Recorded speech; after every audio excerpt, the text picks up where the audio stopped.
Hello friends, welcome to my YouTube channel. ఈరోజు చూసుకున్నట్టయితే మన ఆంధ్రప్రదేశ్లో బ్యాంక్ జాబ్ కోసం ఎదురు చూస్తున్న ప్రతి ఒక్క ఆస్పిరెంట్స్కి ఇది చాలా మంచి అవకాశం అని చెప్పవచ్చు. అది ఏమిటి అంటే మన ఏపీ కోఆపరేటివ్ బ్యాంక్ వాళ్ళు మొత్తం 338 పోస్టులు నోటిఫికేషన్ విడుదల చేశారు. అయితే మొదటి వేకెన్సీస్ చూసుకున్నట్టయితే మొత్తం 338 పోస్టులు ఉన్నాయి.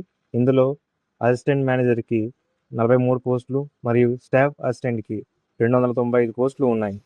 నెక్స్ట్ ఇంపార్టెంట్ డేట్ చూసుకున్నట్టయితే ఆన్లైన్లో అప్లికేషన్ ప్రారంభ తేదీ వచ్చి 24 జూలై 2026 మరియు చివరి తేదీ చూసుకున్నట్టయితే August 7.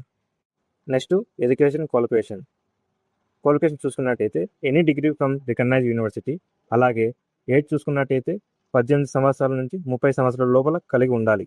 Coming to selection process, ముందుగా అసిస్టెంట్ మేనేజర్ పోస్ట్ గురించి మాట్లాడుకుందాం. అసిస్టెంట్ మేనేజర్ పోస్టుకు ఎంపిక ప్రక్రియ 3 స్టేజ్లో జరుగుతుంది. మొదటి online examination, 2 interview, 3 document verification and medical examination. ఇప్పుడు స్టాఫ్ అసిస్టెంట్ పోస్ట్ గురించి చూద్దాం. స్టాఫ్ పోస్ట్ ఎంపిక ప్రక్రియ 2 స్టేజ్లో జరుగుతుంది. మొదటిది online written examination, 2 document verification, medical examination ఉంటుంది. అయితే ప్రధాన తేడా ఏమిటంటే అసిస్టెంట్ మేనేజర్ పోస్టుకు ఇంటర్వ్యూ ఉంటుంది, కానీ స్టాఫ్ అసిస్టెంట్ పోస్టుకు ఇంటర్వ్యూ ఉండదు.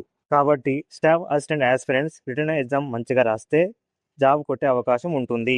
సిలబస్ చూసుకున్నట్టయితే మొత్తం 5 సబ్జెక్టులు ఉన్నాయండి. మొదటిది English, reasoning, aptitude, computer knowledge and last one general and banking awareness.